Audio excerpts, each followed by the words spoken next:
Hey everyone, you're listening to Randi Gaston's Ganja Talk with your host, G-Rat, live and direct from Jamaica.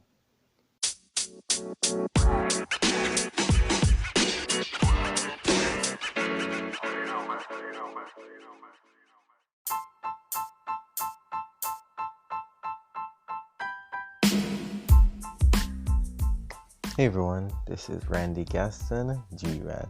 And yes, you may be wondering why I'm calling myself a rat. Well, I'll be touching upon that along with why am I doing this podcast, a little history about myself, and the vision I have for this podcast. So I'll just give you a brief introduction. I'm Randi Gaston. I've been a part of the ganja industry or ganja scene for about 8 years now. It first started in UTech, university, where I had my first spliff due to an anxiety attack. And ever since, I just got curious about this plant. It made my anxiety, it didn't let it go away, but it made it more manageable. And ever since, I wanted to gather more information on this medicine because I didn't see it as a recreational tool anymore. I saw it as a medicine that I use for not only just the anxiety, but for pain, for insomnia, for different ailments that I may have. And I've seen it work for many individuals in the same way.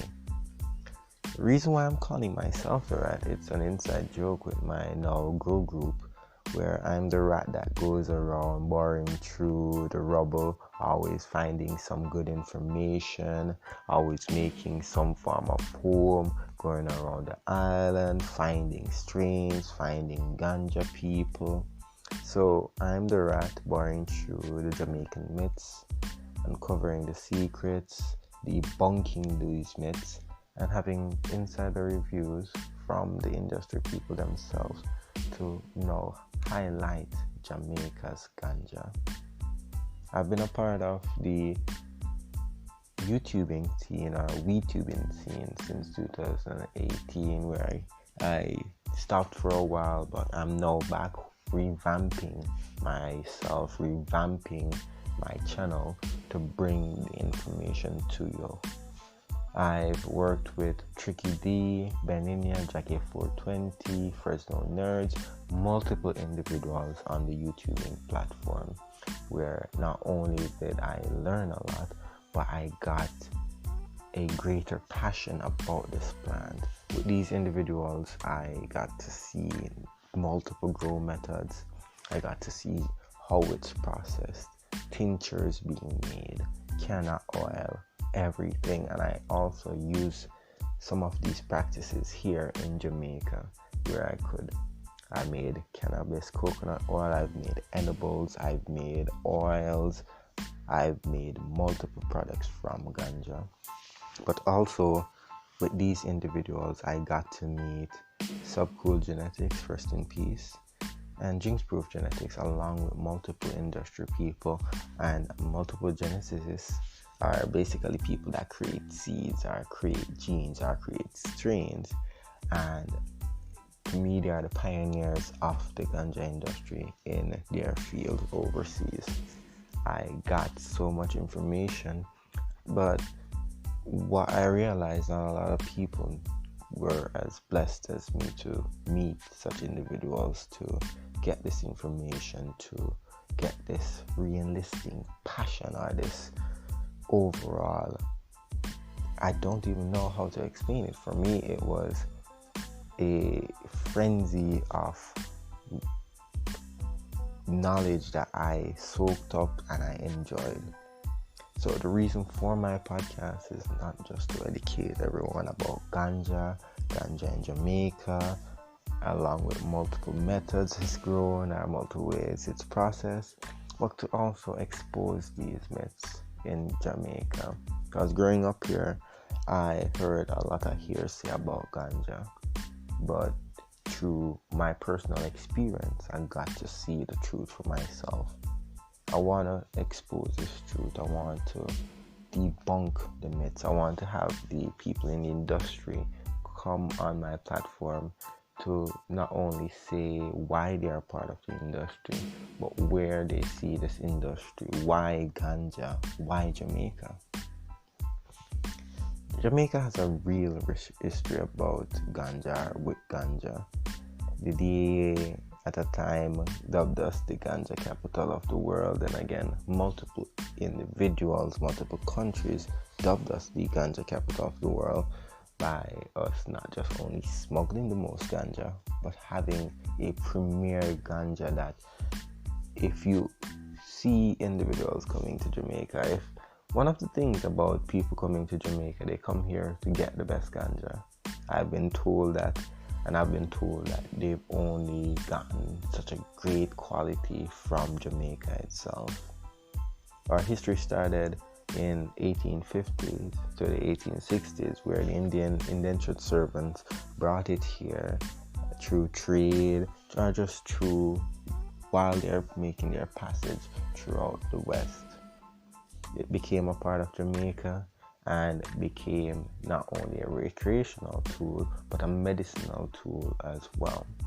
Up until 1961, it became a bit legal. Ganja became illegal, I should say. Cannabis was not. So the reason for it being illegal was fear of unrest from the lower classes. But ganja has been used by all classes. Research was done up until 1979, and it was a research regarding what are the components of the ganja grown here. Why is it different? Why does it express a different pheno? And when I mean pheno, a different version of ganja. Because you can grow ganja in multiple areas of the island, but you'll have different ways it's expressing itself. Throughout my 8 years of growing ganja, being around it, and now having my ganja guru who taught me the plant expresses itself, let it express itself through its natural growth, allowed me to not only realize this theory, but also how to express myself as an individual and as a grower. In 2015, Jamaica made amendments to the Dangerous Drug Amendment Act, where we are now able to have 5 plants per household. 2 ounces of ganja can be carried on you. Cannot smoke in public places, which is understandable. And also, Rastafarians have been recognized for their sufferance and given the right of sacramental rights. Also, as the amendments were made, the CLA was created, the Cannabis Licensing Association, the governing body that licensed the legal trade, export, retail, everything regarding Jamaica's ganja.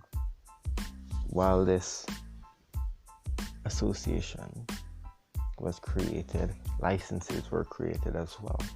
License for cultivation, processing, transport, retail, research and development, and in May 15, 2020, this year, we now got our export license and regulations. A big step for ganja in my book, a big step for Jamaica.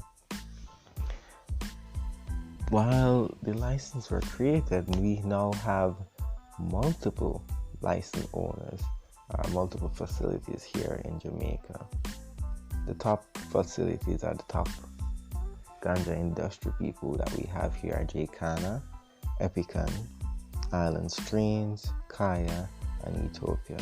I've reached out to them to see where they can be a part of this podcast along with the live stream, so we can get more information about what it is to be a part of the industry, along with insider reviews and the truth about the ganja industry itself.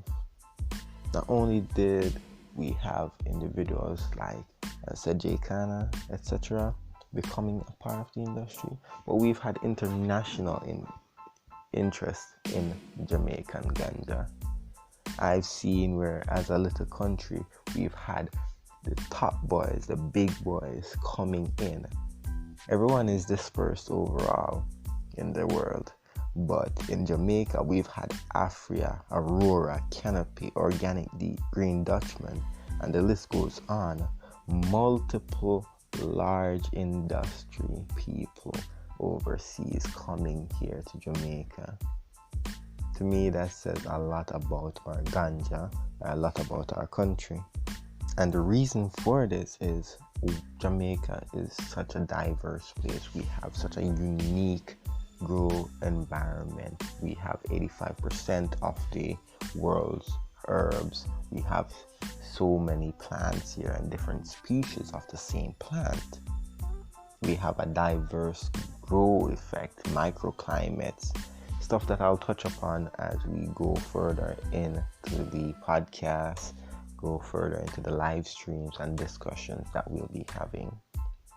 The future for Jamaica is green. Epican,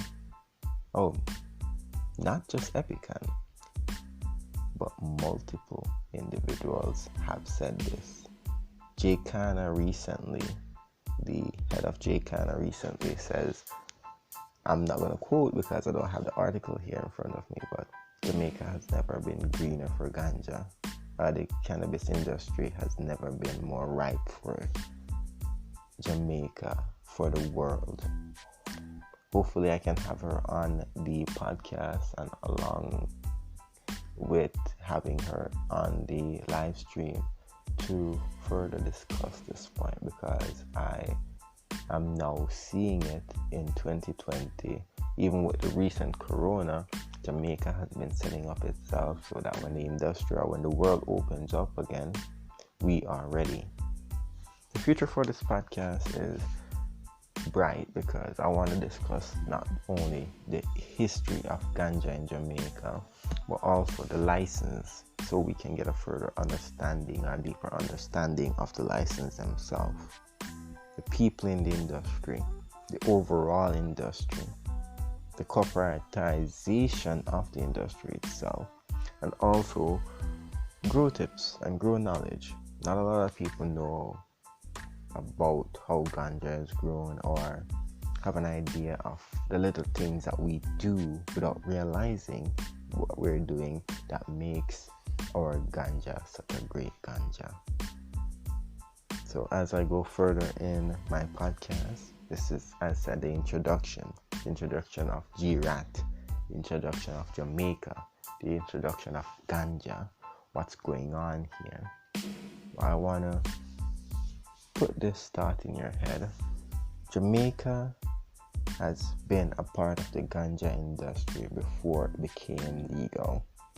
While it's legal, we've lost a little bit of our own recognition or our own fame of having been the ganja capital of the world. It is our duty now to reclaim that throne, reclaim that title.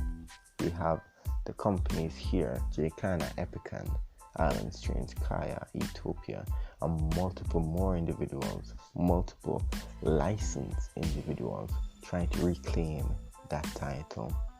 So as we go further into the podcast, I will be highlighting such. Thank you all for tuning in.